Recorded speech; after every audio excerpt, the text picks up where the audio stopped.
Hi everyone. ఈ క్లాస్లో shapes లేదా జామెట్రీ ఆఫ్ మాలిక్యూల్స్ గురించి తెలుసుకుందాం. ఒక ఎగ్జాంపుల్తో ఎక్స్ప్లెయిన్ చేస్తాం. So what is geometry of a molecule? మనం కోవలెంట్ మాలిక్యూల్స్ తీసుకున్నప్పుడు దాంట్లో 2 లేదా అంతకంటే ఎక్కువ ఆటమ్స్ ఉంటే వాటిని మనం ఏమంటాం? పాలీ అటామిక్ మాలిక్యూల్స్ అంటాం. సో అలాంటప్పుడు మనకి ఒక ఆటమ్ సెంట్రల్ ఆటమ్ గాను, దాని చుట్టూ రిమైనింగ్ ఆటమ్స్ మనకి ఒక డెఫినెట్ షేప్లో కనుక మనకి అరేంజ్ అయి ఉంటే దాన్ని మనం ఏమంటామంటే geometry of that molecule అంటాం. ఆ definite arrangement of the bonded atoms around the central atom is nothing but geometry or the shape of molecules. దీంట్లో ఇప్పుడు మనం 2 టైప్స్ చెప్పుకుంటాం. ఏంటవి? Electron pair geometry and molecular geometry. Electron pair geometry అంటే ఏంటి?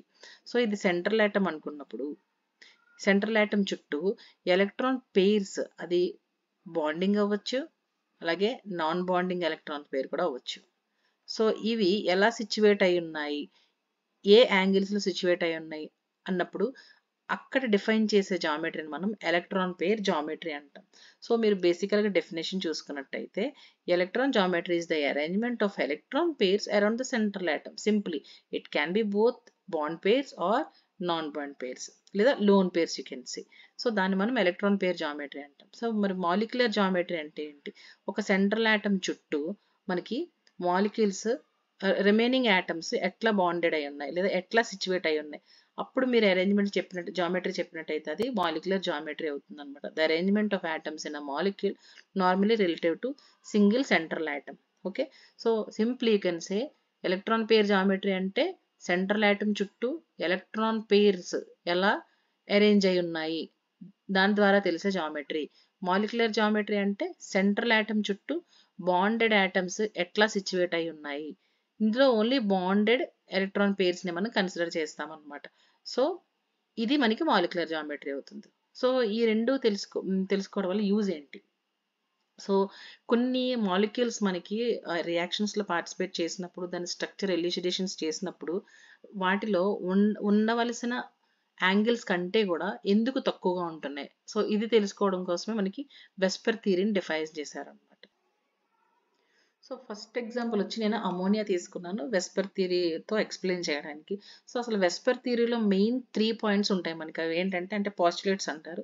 అది ఏం చెప్తుందంటే మనకి the shape of the geometry of molecule mainly depend upon the number of valency shell electron pairs around the central atom. Central atom చుట్టూ ఎన్ని అయితే మనకి ఎలక్ట్రాన్ పేర్స్ ఉన్నాయో, ఎలా సిచ్యువేట్ అయ్యాయో దాని మీద మనకి షేప్ లేదా జామెట్రీ అనేది డిపెండ్ అవుతుంది. నెక్స్ట్ ఇంకొకటి ఏంటి? ఆ పేర్స్ ఆఫ్ ఎలక్ట్రాన్స్ ఎలా రిపెల్ అవుతున్నాయి, repel one another since their electron clouds are negatively charged కదా. సో ఆ ఎలక్ట్రాన్ పేర్స్ ఎలా మనకి రిపెల్ చేసుకొని ఎంత దూరంలో అయితే అవి ప్లేస్ అవ్వాలో అంత దూరంలో ప్లేస్ అవుతాయి. ఎందుకు? To get minimum force of repulsion.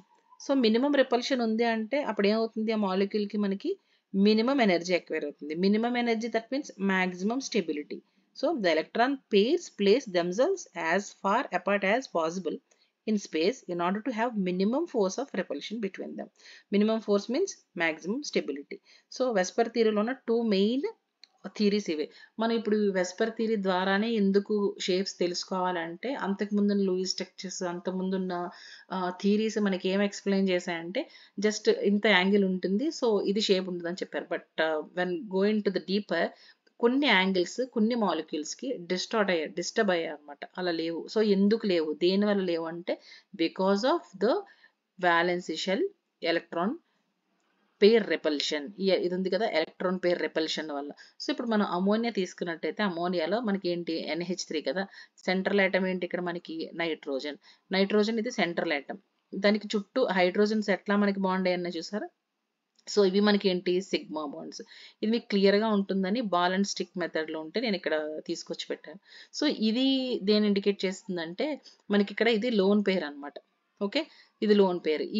ఇదే సేమ్ నైట్రోజన్ అండ్ హైడ్రోజన్ యొక్క sigma bond electron cloud picture you can say. So అంటే ఎలక్ట్రాన్ క్లౌడ్ రెపల్షన్, ఈ ఎలక్ట్రాన్ రెపల్షన్ ఉంది కదా, అంటే దేని వల్ల వస్తుందంటే మనకి ఎలక్ట్రాన్ ఈ ఎనర్జీ నెగిటివ్ ఎనర్జీ అంతా ఒక క్లౌడ్ ఫార్మేట్లో ఉంటే దాని పక్కన సిగ్మా బాండ్స్ చుట్టూ ఉన్న ఎలక్ట్రాన్ క్లౌడ్ని ఇది ఎలా రెపల్ చేస్తుంది.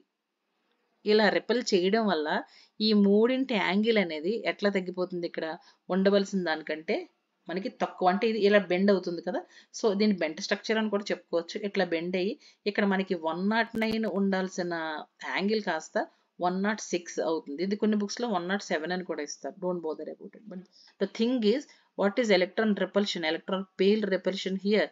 సో ద సెంట్రల్ ఆటమ్ పైన ఉన్న ఒక లోన్ పెయిర్ అనేది మనకి దాని పక్కన సిగ్మా బాండ్ చుట్టూ ఉన్న ఎలక్ట్రాన్ క్లౌడ్ ని రిపల్ చేస్తుంది. రిపల్ చేయడం వల్ల ఇక్కడ ఉండాల్సిన యాంగిల్ కంటే కూడా ఈ యాంగిల్ అనేది కొద్దిగా మనకి డిస్టర్బ్ అయ్యి తక్కువ అవుతుంది అనమాట. సో దాని వల్ల ఏమవుతుందంటే మనకి ఈ మాలిక్యులర్ జామెట్రీ అనేది ట్రైగోనల్ బైపిరమిడల్ గా మనకి కనిపిస్తుంది. సో ఎలక్ట్రాన్ పేర్ జామెట్రీ వస్తే normal tetrahedral. The molecular geometry of ammonia అని చెప్పాలంటే ట్రైగోనల్ పిరమిడల్.